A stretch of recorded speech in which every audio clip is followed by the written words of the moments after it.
നമസ്കാരം. ശബരിമല സ്വർണ്ണക്കൊള്ളയുടെ പിന്നാമ്പുറ കഥകൾ ഓരോന്നോരോന്നായി പുറത്തു വരുമ്പോൾ പ്രതിരോധത്തിന്റെ പടുകുഴിയിൽ വീണ് കൈകാലിട്ടടിക്കുകയാണ് CPM-ഉം സർക്കാരും. തന്ത്രിയുടെ അറസ്റ്റ് വലിയ ഒരു ചോദ്യമാണ് ഉയരുന്നത്. തന്ത്രിക്കറിയാമെങ്കിൽ മന്ത്രിക്ക് അറിഞ്ഞൂടായിരുന്നോ എന്നൊരു ചോദ്യമാണ് കേരളം ഒന്നടങ്കം ചോദിക്കുന്നത്.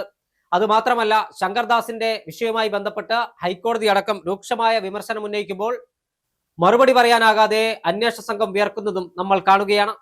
ശബരിമല സന്നിധാനത്തെ സ്വർണ്ണക്കൊള്ളയിൽ മുൻ ദേവസ്വം ബോർഡ് പ്രസിഡന്റ് പത്മകുമാറിന് ശേഷം ദേവസ്വം ബോർഡ് അംഗങ്ങൾ ഉൾപ്പെടെയുള്ളവരെ എന്തുകൊണ്ട് അറസ്റ്റ് ചെയ്യുന്നില്ല എന്ന ചോദ്യത്തിന് ഉത്തരം നൽകേണ്ടത് SIT തന്നെയാണ്. PS പ്രശാന്തിനെ ചോദ്യം ചെയ്തു വിട്ടയച്ചു എന്നത് ശരിയാണ്. പ്രശാന്തിന്റെ കാലത്ത് ഏതെങ്കിലും തരത്തിലുള്ള അഴിമതി നടന്നിട്ടുണ്ടോ എന്ന കാര്യത്തിലും വ്യക്തത വരുത്തേണ്ടത് പ്രത്യേക അന്വേഷണ സംഘമാണ്. ഏറ്റവും ഒടുവിലായി ശങ്കർദാസിന്റെ ആശുപത്രിവാസവുമായി ബന്ധപ്പെട്ടടക്കം വലിയ വിവാദമാണ് ഉണ്ടാകുന്നത്. ശങ്കർദാസിന്റെ ആശുപത്രിവാസവും മകന്റെ പോലീസ് സേനയിലെ ഉന്നത ഉദ്യോഗവും ഹൈക്കോടതി ചൂണ്ടിക്കാണിക്കുമ്പോൾ മറുപടി പറയാൻ കഴിയാതെ ഒഴലുകയാണ് SIT-യും. എന്താണ് ഇനി പ്രത്യേക അന്വേഷണ സംഘത്തിന്റെ ചടുലമായ നീക്കം? ശബരിമലയിൽ മകരജ്യോതി തെളിയുമ്പോൾ, പൊന്നമ്പലമേട്ടിൽ മകരജ്യോതി തെളിയുമ്പോൾ ലോകത്തെമ്പാടുമുള്ള അയ്യപ്പ ഭക്തർ തങ്ങളുടെ മനസ്സിന്റെ അകത്തളങ്ങളിൽ ഏറ്റവും അധികം ആരാധിക്കുന്ന ശബരിമല അയ്യപ്പന്റെ നാമധേയം ഉരുവിട്ട സ്വാമിയെ ശരണമയ്യപ്പ എന്ന് 3 തവണ വിളിക്കുമ്പോൾ അടുത്ത കള്ളൻ കൂടി ജയിലിലേക്ക് പോകുമോ എന്ന് ഉറ്റുനോക്കുകയാണ് രാഷ്ട്രീയ കേരളം. എന്തായാലും ശബരിമല സ്വർണ്ണക്കൊള്ളയുമായി ബന്ധപ്പെട്ട പ്രതിരോധത്തിൽ വീണ CPM-ന് ഇനി ഒരു ഉയർത്തെഴുന്നേപ്പില്ല എന്നത് ഒരു യാഥാർത്ഥ്യമാണ്. കള്ളന്മാരെ സംരക്ഷിക്കാൻ ശ്രമിച്ചത് സർക്കാരാണെന്ന് പകൽ പോലെ വ്യക്തമായിട്ടും കടകംപള്ളി സുരേന്ദ്രനെ ഇപ്പോഴും ചേർത്ത് പിടിക്കുന്ന CPM പത്മകുമാറിനെയും N വാസുവിനെയും സംരക്ഷിച്ചു നിർത്തുന്നതിന്റെ ചോദ്യം ആളുകൾ ചോദിക്കുമ്പോൾ അതിനുത്തരം നൽകാതെ മറുപടി പറയാൻ കഴിയാതെ ഉഴലുന്ന CPM-ന്റെ പാർട്ടി സെക്രട്ടറിയെയും മുഖ്യമന്ത്രിയെയും കേരളം ദിനംപ്രതി കണ്ടുകൊണ്ടിരിക്കുകയാണ്. ഈ ശബരിമല സ്വർണ്ണക്കൊള്ളയിൽ ഇനി എന്താണ് SIT-യുടെ നീക്കം? പ്രതിരോധത്തിലായ CPM പ്രതിരോധത്തിൽ നിന്ന് രക്ഷപ്പെടാൻ എന്തെങ്കിലും തരത്തിലുള്ള നീക്കം നടത്തുമോ? ശങ്കർദാസ് ഉടൻ അഴിക്കുള്ളിലേക്ക് പോകുമോ? അടുത്ത VVIP ആര്? പൊന്നമ്പലമേട്ടിൽ മകരജ്യോതി തെളിയുമ്പോൾ ആരുടെ കയ്യിലാണ് വിലങ്ങ് വീഴാൻ പോകുന്നത്? വിശദമായി പരിശോധിക്കാം. PS സൗവർണിക കൂടെയുണ്ട്. ശബരിമല സ്വർണ്ണക്കൊള്ളയുമായി ബന്ധപ്പെട്ട അടുത്ത ഒരു ഉന്നതന്റെ അറസ്റ്റ് ഉടൻ ഉണ്ടാകുമെന്നാണ് ലഭ്യമാകുന്ന വിവരം. ആരായിരിക്കും ആ ഉന്നതൻ? എന്തായിരിക്കും ഇനി SIT-യുടെ പ്രത്യേക നീക്കം? അല്ല, നമുക്കറിയാം ശബരിമല നമ്മൾ ആദ്യം മുതലേ പറഞ്ഞിരുന്നു. എന്താണ് ഇത്? വെറും ഈ കേസ് പത്മകുമാറിൽ നിൽക്കില്ല, അല്ലെങ്കിൽ കടകംപള്ളിയെ ചോദ്യം ചെയ്യുമെന്ന് നമ്മൾ ആദ്യം മുതലേ പറഞ്ഞിരുന്നു. കടകംപള്ളിയെ ചോദ്യം ചെയ്തു. പക്ഷെ ഇപ്പോഴും ദുരൂഹതയുള്ളത്, കടകംപള്ളിയെ ചോദ്യം ചെയ്തതിനു ശേഷം കടകംപള്ളി എന്താണ് പറഞ്ഞതെന്നോ അല്ലെങ്കിൽ എന്തിന്റെ അടിസ്ഥാനത്തിലാണ് കടകംപള്ളിയെ പറഞ്ഞയച്ചതോ എന്നുള്ള കാര്യം മാത്രമാണ് വ്യക്തമാകാത്തത്. ഇപ്പൊ നിലവിൽ തന്ത്രി ജയിലഴിക്കുള്ളിലാണ്. അപ്പോഴും മറ്റൊരു ചോദ്യമുണ്ട്. തന്ത്രി ജയിലിലായിട്ട് കൂടിയും തന്ത്രി വഴി ഇത് മന്ത്രിയിലേക്ക് എത്തുമോ എന്നൊരു ചോദ്യമുണ്ട്. അതല്ല, ഇനി തന്ത്രിയെ മുന്നിലിട്ട് അല്ലെങ്കിൽ CPM തന്ത്രിയെ കരുവാക്കി മന്ത്രിമാരെയും രക്ഷിക്കാനാണോ ശ്രമിക്കുന്നതെന്നൊരു ചോദ്യം ബാക്കിയാണ്. ഇപ്പോൾ ശങ്കർദാസ് ഹോസ്പിറ്റലാണ്, അല്ലെങ്കിൽ അറസ്റ്റ് ഭയന്നാണോ ശങ്കർദാസ് ഹോസ്പിറ്റലിൽ കിടക്കുന്നത് എന്ന് പറയുന്ന ഒരു ചോദ്യമുണ്ട്.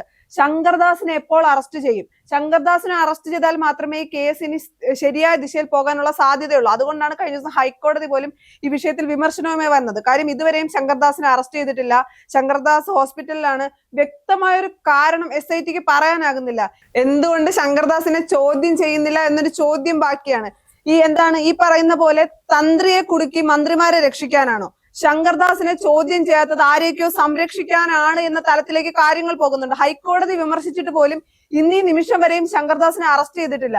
അപ്പൊ എന്താണ്? ഇനി ശങ്കർദാസിനെ അറസ്റ്റ് ചെയ്താൽ മറ്റൊരു ദിശയിലേക്ക് കേസ് പോകുമോ? അല്ലെങ്കിൽ ഈ CPM സംരക്ഷിക്കാൻ ശ്രമിക്കുന്നവരെല്ലാവരും അറസ്റ്റിലാകുമോ എന്നുള്ള ചോദ്യം, അല്ലെങ്കിൽ അത് ഭയന്നിട്ടായിരിക്കണം SIT ഇപ്പോഴും ശങ്കർദാസിനെ അറസ്റ്റ് ചെയ്യാത്തത്.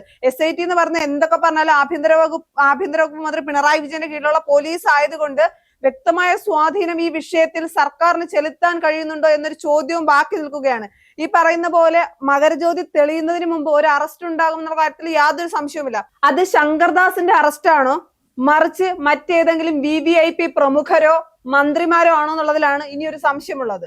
തീർച്ചയായും ശബരിമല സ്വർണ്ണക്കൊള്ളയുമായി ബന്ധപ്പെട്ട് പ്രതിരോധത്തിന്റെ പടുകുഴിയിലാണ് CPM എന്ന കാര്യത്തിൽ തർക്കമില്ല. പ്രത്യേകിച്ച് CPM-ന്റെ ഉന്നത നേതാക്കന്മാരിൽ പലരും ഇപ്പോൾ ഭയത്തോടു കൂടിയാണ് ഈ ശബരിമല അന്വേഷണത്തെ നോക്കിക്കാണുന്നത് എന്നതൊരു യാഥാർത്ഥ്യമാണ്. പ്രത്യേകിച്ച് പത്മകുമാർ ജയിലിലായി. അദ്ദേഹത്തിന് ജാമ്യം പോലും നിശ്ചയിച്ചുകൊണ്ടിരിക്കുകയാണ് കോടതികൾ. വാസുവിന് ജാമ്യം ലഭിക്കുന്നില്ല. മുരാരി ബാബുവും ഉണ്ണികൃഷ്ണൻ പോറ്റിയും ജയശങ്കർ അടക്കമുള്ള ആളുകൾ ഇപ്പോഴും ജയിലിൽ കഴിയുന്നു. ഏറ്റവും ഒടുവിലായി ശബരിമല സ്വർണ്ണക്കൊള്ളയുമായി ബന്ധപ്പെട്ട ഒരു ഉന്നതന്റെ അറസ്റ്റ് ഉണ്ടാകും. കടകംപള്ളി സുരേന്ദ്രൻ ദേവസ്വം വകുപ്പ് കൈകാര്യം ചെയ്ത മന്ത്രിയായിരുന്നു കടകംപള്ളി സുരേന്ദ്രൻ. കടകംപള്ളി സുരേന്ദ്രനെ ചോദ്യം ചെയ്ത് വിട്ടയച്ചു. കഴിഞ്ഞ തിരുവിതാംകൂർ ദേവസ്വം ബോർഡ് പ്രസിഡന്റായിരുന്ന PS പ്രശാന്തിനെ ചോദ്യം ചെയ്ത് വിട്ടയച്ചു. എന്തായാലും PS പ്രശാന്ത് അടക്കമുള്ളവർ ഇപ്പോഴും സംശയ നിഴലിലാണ് എന്ന കാര്യത്തിൽ തർക്കമില്ല. അവിടെയാണ് ശങ്കർദാസുമായി ബന്ധപ്പെട്ട ആരോപണം ഉയർന്നു വരുന്ന പശ്ചാത്തലത്തിൽ ഹൈക്കോടതിയുടെ ദേവസ്വം ബെഞ്ചിന്റെ ഭാഗത്തുനിന്നും ഇത്തരത്തിൽ ഒരു ചോദ്യം ഉണ്ടാകുന്നത്. ഈ കേസിന്റെ അന്വേഷണം ആരംഭിച്ചത് മുതൽ ശങ്കർദാസ് ആശുപത്രിവാസത്തിലാണ്. അദ്ദേഹത്തിന്റെ മകൻ ഒരു ഉന്നത പോലീസ് ഉദ്യോഗസ്ഥനാണ്. എന്താണ് ഇതിന്റെ പിന്നിൽ, അല്ലെങ്കിൽ ശങ്കർദാസിനുമായി ബന്ധപ്പെട്ട ചോദ്യം ചെയ്യൽ ഉൾപ്പെടെയുള്ള കാര്യങ്ങൾക്ക് എന്തെങ്കിലും തടസ്സമുണ്ടോ എന്ന രൂപത്തിലാണ് ഹൈക്കോടതി ചോദിച്ചിരിക്കുന്നത്. ഹൈക്കോടതിയുടെ ചോദ്യം ഏറെ പ്രസക്തമായ ചോദ്യമാണ് എന്ന കാര്യത്തിൽ തർക്കമില്ല.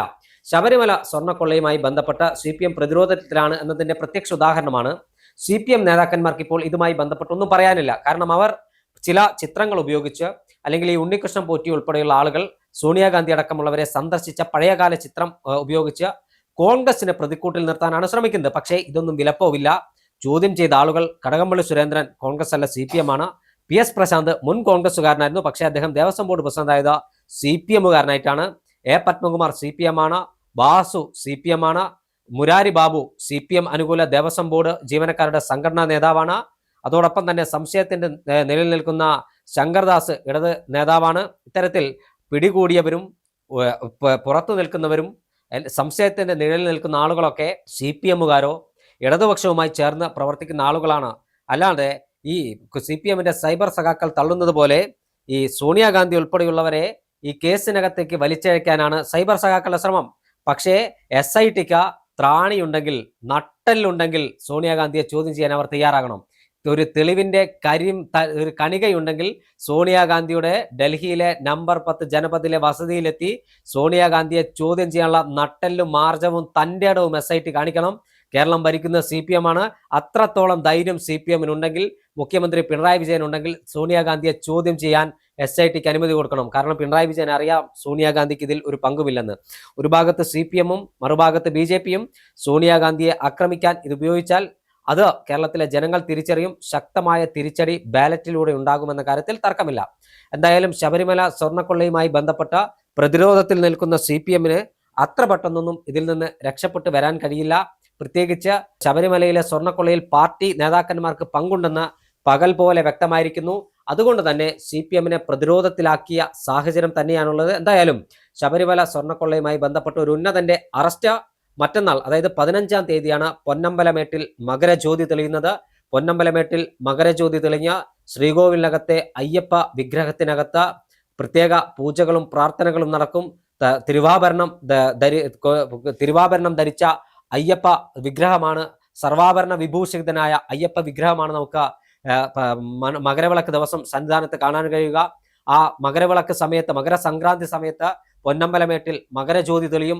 ആ മകരജ്യോതി തെളിയുമ്പോൾ സന്നിധാനത്തും അതോടൊപ്പം തന്നെ ലോകത്തിന്റെ വിവിധ ഭാഗങ്ങളിലും ഈ ദൃശ്യങ്ങൾ തത്സമയം കാണിക്കുന്ന ടെലിവിഷൻ സ്ക്രീനിന് മുന്നിലും ശരണമന്ത്രങ്ങൾ ഉരുവിട്ടുകൊണ്ട് പ്രാർത്ഥിക്കുന്ന കോടിക്കണക്കിനായ അയ്യപ്പ ഭക്തന്മാർ പ്രാർത്ഥിക്കുമ്പോൾ, അവരുടെ മനസ്സിന്റെ അകത്തെ വേദനകളും സങ്കടങ്ങളും ഉരുവിട്ടവർ പ്രാർത്ഥിക്കുമ്പോൾ ഒരു ഉന്നതന്റെ കയ്യിൽ വിലങ്ങ് വീഴുമെന്ന കാര്യത്തിൽ തർക്കമില്ല. ശബരിമലയിൽ മകരജ്യോതി തെളിയുമ്പോൾ, പൊന്നമ്പലമേട്ടിൽ മകരജ്യോതി തെളിയുമ്പോൾ ഒരു ഉന്നതന്റെ കയ്യിൽ വിലങ്ങ് വീഴും.